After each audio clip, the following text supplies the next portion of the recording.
I want you to imagine this. You're walking through the sun-baked ruins of ancient Egypt, your eyes catching the shimmer of papyrus hidden beneath layers of sand and time. This isn't just another archaeological find. You've stumbled upon something that could rewrite history. But the shock isn't just in what you found, it's in who it's about. You brush off centuries of dust, and there, woven into the fibers, is the Gospel of Judas, a text so explosive, so forbidden that the church worked for centuries to bury it. And here you stand, on the edge of a truth that, if embraced, could topple everything we thought we knew about Jesus and Judas. Think about that. Judas, the man history painted as the ultimate traitor, suddenly transforms into the chosen one. Not the villain, but the key to unlocking the deepest, most sacred secret Jesus entrusted to humanity. That twist cut me to the core when I first read the text. I felt like the foundation of my faith trembled beneath me. But then I realized maybe the foundation we built on was incomplete from the start. Jesus didn't entrust this mission to Peter or John, the rock or the beloved. He didn't confide it to anyone other than Judas, the one he said would sacrifice the man that clothes me. Not Jesus himself, but the human form that veiled his divine self. Here, in this phrase, lay the heart of the mystery. Betrayal? No. Liberation. A sacred act meant to free the divine from the human, not extinguish, but awaken it. It shatters centuries of stories and myths we've been told and challenges us to ask, what if Judas wasn't the betrayer, but the liberator? Let that sink in. And if your heart is pounding, if your mind is racing, pause for a moment and hit that subscribe button, because this truth is far too powerful to miss. Keep watching, because I promise the deeper it gets, the more you'll want to come back. As I sat in my living room that night, the candlelight flickering, I couldn't shake the feeling. This is the real story, the one we were never meant to hear. And so I dove deep. I studied the Gospel of Matthew, then the Gospel of Judas. I compared notes, pored over verses, traced the threads connecting Jesus and Judas. What emerged wasn't betrayal, it was initiation. I found passages where Jesus laughs at his disciples for misunderstanding him, for dragging him back into old patterns of sacrifice and ritual. But then he turns quietly to Judas and says, "You will exceed them all, for you will sacrifice the man that clothes me." Those words echoed in my chest. It's like, in that moment, Judas understood what everyone else denied.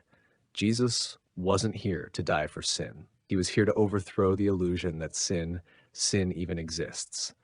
They say Judas was evil, but what if he was the only one brave enough to follow Jesus' instructions?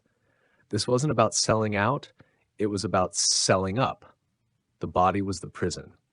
Jesus needed someone to open the door from the inside. And Judas answered. He became the catalyst for liberation. But to tell that story meant rewriting the gospel from the ground up.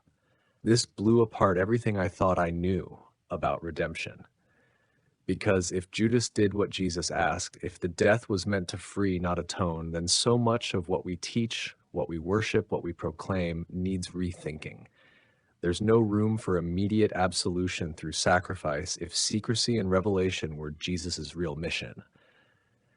That means salvation isn't bought with blood, but uncovered with gnosis, with divine knowledge encrypted in every heartbeat. And if that scares you, if it shakes you, that means this message is hitting home. That voice telling you this isn't just some ancient curiosity. It's a call, a divine invitation to stop walking in circles around belief and step into the reality of knowing, of living the truth Jesus died to reveal. If you feel that pull, that inner stir of truth, take a moment, drop a comment and say, "I'm here to remember." Let this channel be more than just words. Let it be a home for those daring enough to look beyond story, to become the story. The story. I know how it feels to wrestle with the unthinkable, to hold in your hands evidence that contradicts centuries of doctrine, to stand at a crossroads between faith and truth. But I also know this. You didn't come here by accident. You're not a passive observer. You are the initiate on the line Judas walked centuries ago. And now we come back full circle. Judas becomes a mirror for us. He is the one who is willing to be misunderstood, loaded with betrayal, so that Jesus' greatest secret could be revealed. That secret? That the power to free the divine spark resides in every one of us. That Jesus didn't come to die for us. He came to teach us to die to form, to transcend boundaries, and to live from within. Picture this.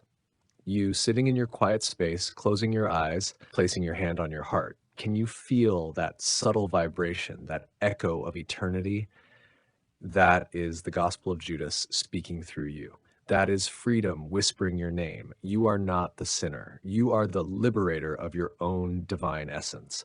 If Judas's legacy has been misframed for so long, maybe it's time to reclaim his courage, to stand misunderstood, to speak truth, and to invite others to wake up, not through fear or punishment, but through cosmic remembrance. That is the rebirth this world needs. You're not here to watch, you're here to be. Don't just remember this story, live it. Let your life become the gospel Jesus truly intended, unfiltered, unmediated, raw, and radiant.